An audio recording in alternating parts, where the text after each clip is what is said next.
வணக்கம். கல்கி 2898 இதுதான் சமீபத்திய காலங்கள்ல ரொம்ப பேசப்பட்டுட்டு இருக்கிற திரைப்படம். இந்த படம் நீங்க பாத்துட்டீங்களா? இந்த படத்தை பார்த்துட்டு எனக்கு ஒரு சில விஷயங்கள் இன்னும் புரியலன்னு நினைக்கிறவங்களுக்கும், இந்த படத்தை பாக்குறதுக்கு முன்னாடி கொஞ்சம் புராணங்களையும் மகாபாரத பத்தியும் கொஞ்சம் புரிஞ்சுண்டா நல்லா இருக்கும்னு நினைக்கிறவங்களுக்காகவும் தான்.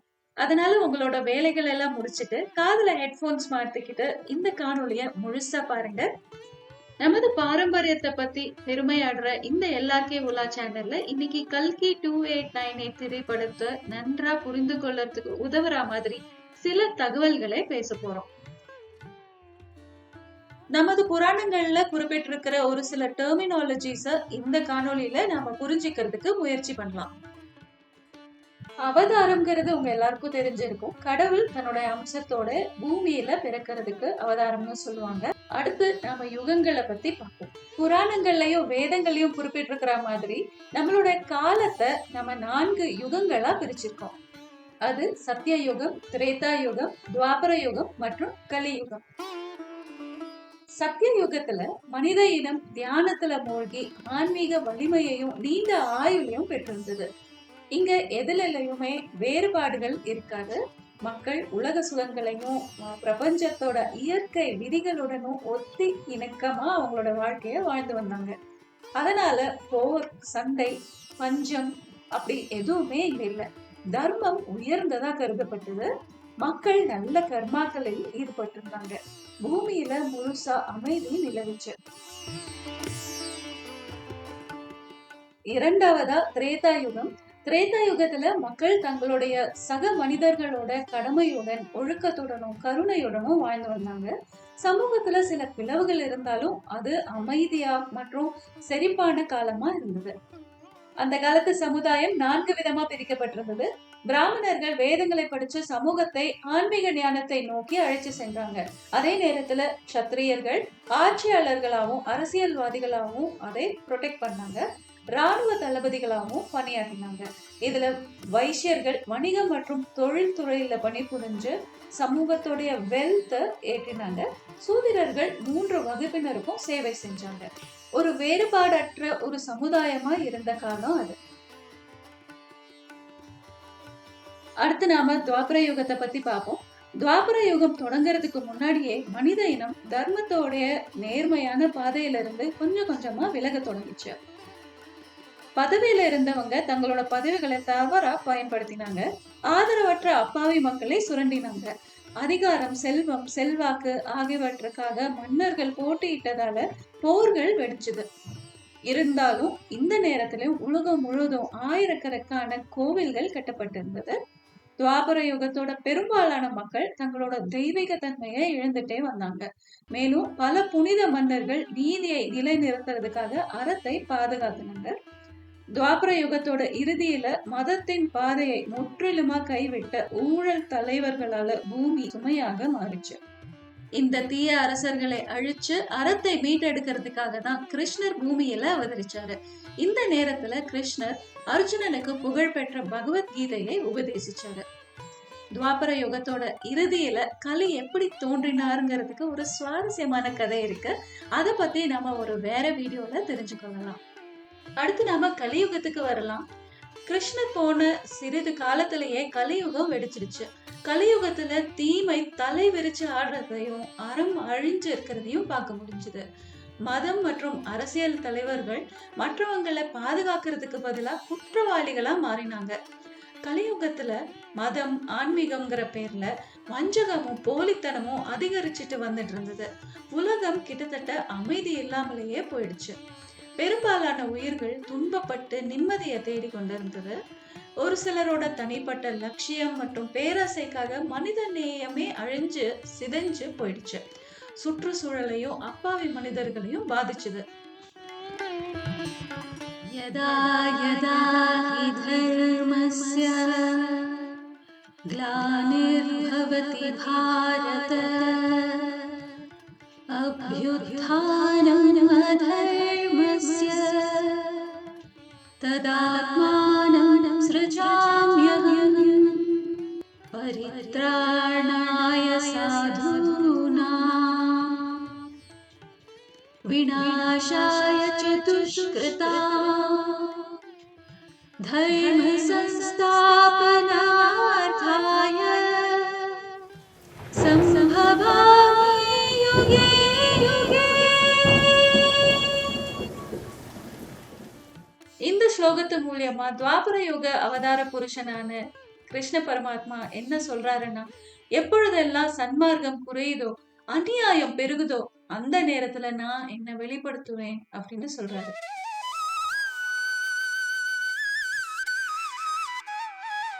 பொதுவான நம்பிக்கையின்படி கலியுகத்தோட முடிவுல கல்கிங்கிற பேர்ல விஷ்ணுவோட கடைசி அவதாரம் இந்த உலகத்துல தர்மத்தை நிலைநிறுத்துறதுக்காக தோன்றும்னு நம்பப்படுது. கல்கின் அப்படின்னு அழைக்கப்படுற கல்கி அவதாரம் விஷ்ணு கடவுளுடைய 10வது அவதாரம். அது இறுதியான அவதாரமாவும் அமையுது. மகாபிரளயம் வர சத்தியயுகத்தோட புதிய சகாப்தத்தை உருவாக்கவும் கலியுகத்தை முடிவுக்கு கொண்டு வருவதற்காகவும் தான் இந்த அவதாரம் அவதரிச்சதா சொல்லப்படுது. கல்கி பகவான் ஷம்பாலாங்கிற ஒரு கிராமத்துல விஷ்ணு யசஸ் மற்றும் சுமதியோடைய தம்பதிகளுக்கு பிறந்ததா நம்பப்படுது.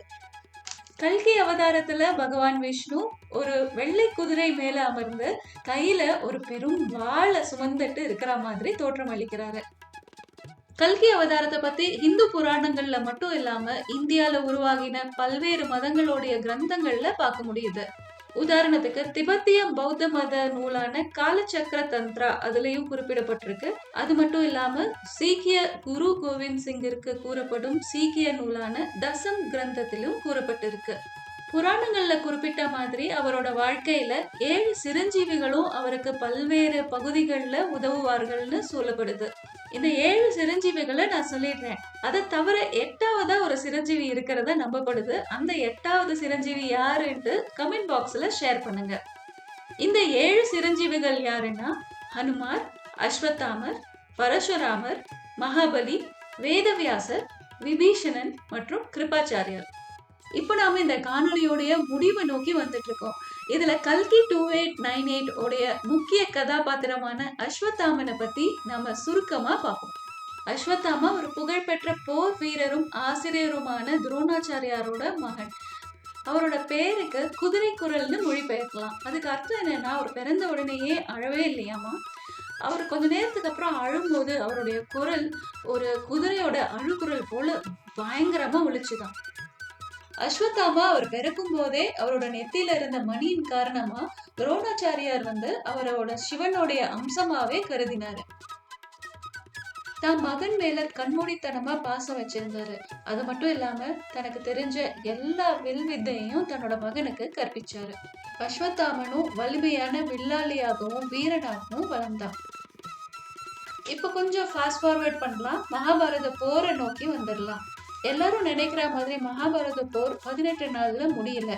துரியோதனன் பீமனோட போரிட்ட அப்புறமா காயடைஞ்சு உயிருக்கு போராடிக்கிட்டு இருக்கான்.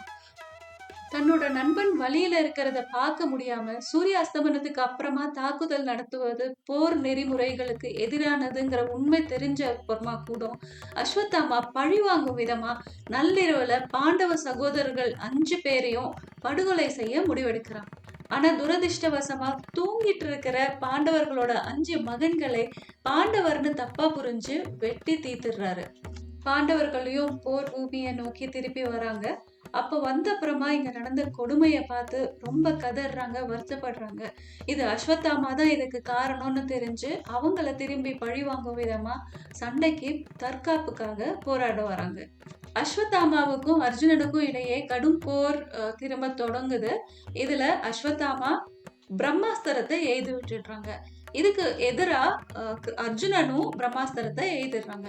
இதையெல்லாம் பார்த்துட்டு இருந்த கிருஷ்ணரோ என்ன பண்றாருனாக்கா, இது உலகத்துக்கே ஒரு பேரழிவை உருவாக்குற ஆயுதம், அதனால 2 பேரும் இந்த ஆயுதத்தை திரும்ப எடுத்துக்கோங்கன்னு சொல்றாங்க. இதை கேட்டுட்டு அர்ஜுனன் தன்னுடைய பிரம்மாஸ்திரத்தை திரும்ப பெற்றுக்கிறாங்க. ஆனா அஸ்வத்தாமாவுக்கோ அதை திரும்ப பெற்றுக்கிற ஞானம் இல்லை.